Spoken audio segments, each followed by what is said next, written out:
Good morning, students. How are you? 11th class literature. आप लगातार video देखते जा रहे हैं। आपकी बुक सेकंड चल रही है, इसका नाम है Julius Caesar. I hope so आपको बहुत अच्छा इसमें इंटरेस्ट शुरू हो गया होगा। किस तरह की यहाँ घटनाएं घट रही हैं। आप जूलियस सीजर के एक्ट 3 तक पहुंच चुके हैं। आज के इस वीडियो में हम देखेंगे एक्ट 4 और उसका सीन 1। पिछले वीडियो में आपने देखा कि जूलियस सीजर की हत्या हो जाती है और एंटोनी किस तरीके से ड्रामेटिकल ढंग से वहां प्रस्तुत होता है और रोम की पब्लिक को अपनी साइड कैसे कर लेता है। आगे के एक्ट 4 सीन 1 में देखेंगे हम। Antony meet with Octavius and their handsman. और एंटोनी जो है ऑक्टेवियस और उनके अंगरक्षकों से मिलता है, लेपिडियस, टू डिसाइड, और ये निश्चय करने के लिए कि who must be murder to ensure they regain power, कि हमें शक्ति पुनः अर्जित करने के लिए किस किस की हत्या करनी होगी, किस किस का मर्डर करना होगा। इसी भावनाओं को लेकर एंटोनी लोगों से मिलता है, ऑक्टेवियस और उनके उसका जो अंगरक्षक है ल्यूपिडियस, इनसे मिलता है ये श्योर करने के लिए कि हमें शक्ति प्राप्त करने के लिए किस किस का मर्डर करना होगा। They have a steady growing list, और उनके पास एक बढ़ती हुई एक लिस्ट है जिसकी उनको हत्या करनी है। On which is Lepidius' own brother, Antony's nephew, और उस बढ़ती हुई लिस्ट में एंटोनी का भतीजा और लेपिडियस का अपना भाई, ये दोनों भी शामिल हैं जिनकी वो हत्या करेंगे। And dozen of the Roman senator, और उसके अलावा दर्जनों रोमन के सांसद हैं जिनका उन्हें मर्डर करना है। They make plan to organise their troop to combat the army being raised by the Brutus and Cassius near Sardis in Asia Minor, और वे अपनी शक्ति को, अपनी सेना को संगठित करने के लिए और एशिया के माइनर में ब्रूट्स और कैसियस को हराने के लिए, उनका मुकाबला करने के लिए योजना बनाते हैं। ये था सीन 1 में। सीन 2 देखें।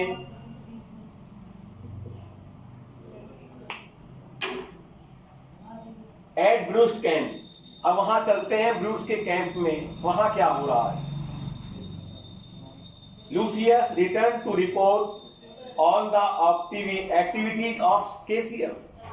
ब्रूट्स के कैंप में जो लूसियस है वह कैसियस की गतिविधियों की सूचना ब्रूट्स को देने आता है।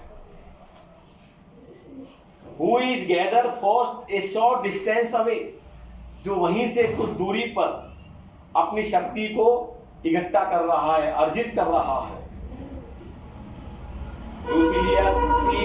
लूसिलियस ये महसूस करता है कि Cassius has not been as warm as on previous visit. तो यहाँ लूसियस ब्रूट्स को ये बताता है कि कैसियस पहले जैसा अति स्नेही, विनम्र नहीं रहा जैसे कि पहले की मुलाकातों में दिखता था।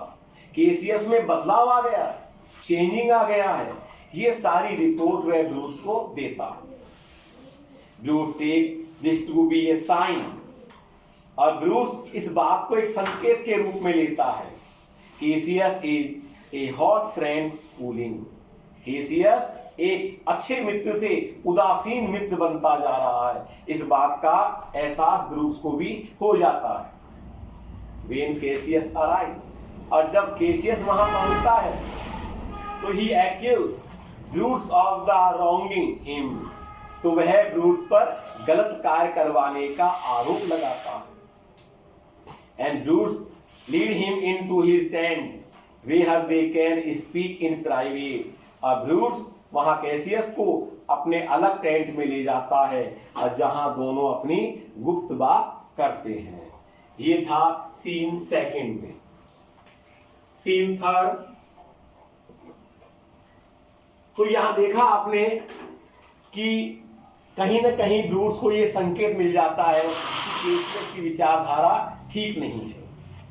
सीन थर्ड में देखें, when they are alone in Bruce tent, जब वे वहां ब्रूट्स के टेंट में अकेले हैं, Cassius cheats ब्रूट्स for punishing an officer for taking bribes। तो वहां पर कैसियस ब्रूट्स को एक ऑफिसर से रिश्वत लेने के मामले में फटकारता है, डांटता है। After Cassius had favoured him, और उसका बाद में कैसियस फेवर लेता है, पक्ष लेता है। ब्रूट्स एक्सक्यूज, ब्रूट्स ये आरोप लगाता है कि Cassius himself is said to be with holding fund, कि कैसियस ने खुद फंड इकट्ठा करने के लिए कहा था कि फंड इकट्ठा करो। कैसियस इज शॉक, कैसियस को बहुत दुख पहुंचता है। एंड आउटरेज, और वो बहुत क्रोधित हो जाता है। And offer he sword to Brutus, और अपनी तलवार ब्रूट्स को सौंप देता है। यदि मैं गलत हूं तो मेरे टुकड़े टुकड़े कर डालो। ब्रूट्स अपोलॉजीज, तो ब्रूट्स क्षमा मांगता है। दे रिकॉन्सियल, और वे अपने मतभेद भुला देते हैं। जो उनके अंदर एक फीलिंग हो गई थी गलत, उसको वो ठीक कर लेते हैं। But Cassius is deeply trouble by Brutus extents, लेकिन कैसियस ब्रूट्स के आरोपों से बहुत गहराई तक परेशान है। एक पॉइंट अराइव, वहां एक कवि आता है। And is called the two generals for fighting, और दो अधिकारियों को आपस में लड़ने के लिए डांटता है। तुम्हें शर्म आनी चाहिए कि तुम रोम के बड़े अधिकारी हो और आपस में लड़ रहे हो। Cassius find the point amusing, Cassius के नजर में वो पॉइंट एक मजाकिया लगता है कि ये तो मजाक करने वाला है। ब्रूट्स डिसमिस हिम, ब्रूट्स उसको वहां से बर्खास्त कर देता है। ब्रूट्स देन टेल्स कैसियस, ब्रूट्स कैसियस को ये बात बताता है कि his strange behavior is the result of learning that Portia has committed suicide। इस कवि का जो विचित्र व्यवहार है वो ये बताता है कि पोर्सिया ने आत्महत्या कर ली है। ब्रूट्स कितना दूरदर्शी है, उस कवि की बातों से उसने ये रिजल्ट निकाल लिया कि इसका जो स्ट्रेंज बिहेवियर है वो ऐसा लगता है कि पोर्सिया ने आत्महत्या कर ली है। Titinius and Messala arrive with the news, तो टिटेनियस और मैसाला वहां इस समाचार के साथ पहुंचते हैं।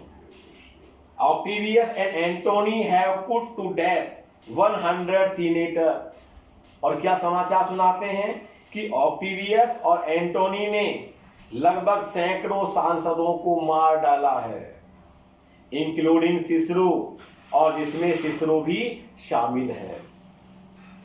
मैसाला आल्सो रिपोर्ट्स, मैसाला ये भी बताता है कि पोर्सिया हैड डाइड, पोर्सिया मर गई है, यानी कि उस मजाकिया कवि की बात बिल्कुल ठीक है। ब्रूट्स ने उसका अंदाजा बिल्कुल सही लगाया और पोर्सिया ने आत्महत्या कर ली है। पोर्सिया कौन थी? ये ब्रूट्स की वाइफ थी। ब्रूट्स give a calm response to the sad news, Brutus इस दुखद समाचार के बारे में बहुत शांति से प्रति उत्तर देता है। यहाँ ये एक बात बहुत ध्यान देने की है कि ब्रूट्स कितना गंभीर है, कितना पेशेंस रखता है, अपनी पत्नी की आत्महत्या करने के बावजूद भी कितना शांति से रेस्पॉन्स देता है। विच ग्रेटली इम्प्रेस मैसाला, और वो मैसाला से विच ग्रेटली इम्प्रेस मैसाला, अब ब्रूट्स के इस तरह के व्यवहार से मैसाला बहुत अत्यधिक प्रभावित होता है। Brutus turn his attention back to the war, अब ब्रूट्स अपना ध्यान वापस युद्ध की तरफ दे देता एंड सजेस्ट और ये सुझाव देता है कि दे मार्च टू फिलिप्पी, वे फिलिप्पी की तरफ कूच करेंगे, फिलिप्पी की तरफ बढ़ेंगे। केसियस डिसएग्री, लेकिन फिलिप्पी की तरफ बढ़ने से केसियस असहमत है। फीलिंग इज बेटर, ज्यादा अच्छा ये है कि एनिमी सीक देम आउट, कि दुश्मन उनको ढूंढ लेंगे। But Brutus persists and the Cassius gives in, लेकिन ब्रूस उसको समझाता है, उसको बाध्य करता है और आखिरकार केसियस सहमत हो जाता है फिलिप्पी की तरफ कूच करने के लिए। केसियस रिटायर फॉर द इवनिंग, और केसियस शाम के लिए वहां से चला जाता है। Brutus calls two of his servant the Claudio and the Varro, तो ब्रूस अपने दो सेवक क्लेडियो और वारो को बुलाता है to stay with him through the night, रात भर वहां रुकने के लिए, उसके साथ ठहरने के लिए। The boys were very careless, the boys quickly fall asleep, दो लड़के बहुत जल्दी सो जाते हैं और ब्रूस अकेला जागता रहता है। And Brutus start to read, अब जब ब्रूस को नींद नहीं आती तो वो कुछ पढ़ने लग जाता है। The ghost of Caesar appear before Brutus, Caesar की आत्मा ब्रूस के सामने प्रकट होती है। एंड टेल्स, और ये कहती है they will meet again at Philippi, कि हम पुनः फिलिप्पी पर मिलेंगे। एंड वैनिश, और सब कुछ समाप्त कर देंगे। तो यहाँ ये बात ध्यान देने की है कि सीजर की आत्मा ब्रूस के सामने आती है, ब्रूस को डराती है और ब्रूस से ये कहती है कि हम पुनः फिलिप्पी में मिलेंगे और सर्वनाश कर देंगे। इस बात से ब्रूस और घबरा जाता है, परेशान हो जाता है। तो यहाँ ये बात ध्यान करने की है, एक भविष्यवाणी थी कि सीजर की आत्मा ब्रूस को डराएगी, और ऐसा हुआ भी कि ब्रूस यहाँ पर अकेला है रात को और सीजर की आत्मा उसको बहुत डरा रही है और ये कह रही है कि हम पुनः फिलिप्पी की तरफ मुड़ेंगे। तो आपने देखा कि जब सीजर की हत्या हो जाती है तो एंटोनी किस तरीके से ड्रामेटिक, यानी कि बहुत नाटकीय ढंग से वहां सामने आता है, रोम की पब्लिक को अपने फेवर में कर लेता है और ब्रूस और केसियस के खिलाफ युद्ध करने की वो एक शपथ लेता है, सौगंध लेता है कि मैं सीजर की मौत का बदला जरूर लूंगा।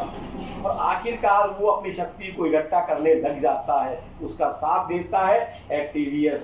सबसे पहला काम ये करता है, वो उन लोगों की लिस्ट बनाता है जो लोग सीजर की मौत के जिम्मेदार थे या षड्यंत्र में शामिल थे।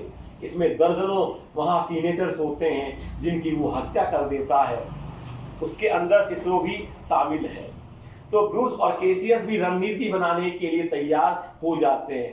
बीच में एक बार ब्रूस और केसियस के बीच मिसअंडरस्टैंडिंग हो गई थी, लेकिन उसको सुलझा लिया जाता है और ब्रूस केसियस को फिलिप्पी में जाने के लिए फोर्स कर देता है और वो फिलिप्पी की तरफ कूच करते हैं। उधर हम देखते हैं कि जब फिलिप्पी में जाते हैं तो ब्रूस वहाँ अकेला हो जाता है, वहाँ अपने दोनों सेवकों को बुलाता है, दो लड़के हैं युवा, तो उनको बुलाता है, लेकिन वो बहुत लापरवाह थे, वो जल्दी सो जाते हैं। ब्रूस अकेला रह जाता है, अकेले होने के कारण वो कुछ मैगजीन, कुछ पुस्तक पढ़ने लगता है। लेकिन अचानक सीजर की आत्मा ब्रूस के सामने आ जाती है और क्या कहती है कि हम पुनः फिलिप्पी में मिलेंगे और तुम्हारा सर्वनाश कर देंगे। क्या ये बात सही है या गलत है कि सीजर की आत्मा ब्रूस को वापस फिलिप्पी में मिलती है? क्या ब्रूस का सर्वनाश होना तय है? उधर हमने देखा कि दुखद समाचार कि ब्रूस की वाइफ जो थी पोर्शिया, उसने आत्महत्या कर लेती है। लेकिन यहाँ एक जबरदस्त एक विचित्र व्यवहार देखने को मिलता है कि ब्रूस की पत्नी की आत्महत्या कर लेने के बावजूद भी ब्रूस ने अपना हौसला नहीं खोया, अपना आपा नहीं खोया और किस तरह से शांत स्वभाव से वापस युद्ध में लग जाता है और पुनः अपने आप को रीस्टार्ट कर देता है। अगले वीडियो में हम देखेंगे क्या एंटोनी सीजर की मौत का बदला ले पाता है या नहीं ले पाता है। उधर देखेंगे हम सीजर की जो पत्नी है कलपूर्निया, उसकी क्या समाचार हैं, ये सारी घटनाओं के लिए आपको इंतजार करना होगा कल के वीडियो का। तो मैं उम्मीद करता हूं बच्चों कि आपको ये वीडियो अच्छा लगा होगा, पसंद आया होगा। लगातार इस जूलियस सीजर से जुड़ने के लिए आप देखते रहिए आपकी सेकंड बुक का जो प्ले है जूलियस सीजर। तब तक के लिए बच्चों आज इतना ही। Thank you.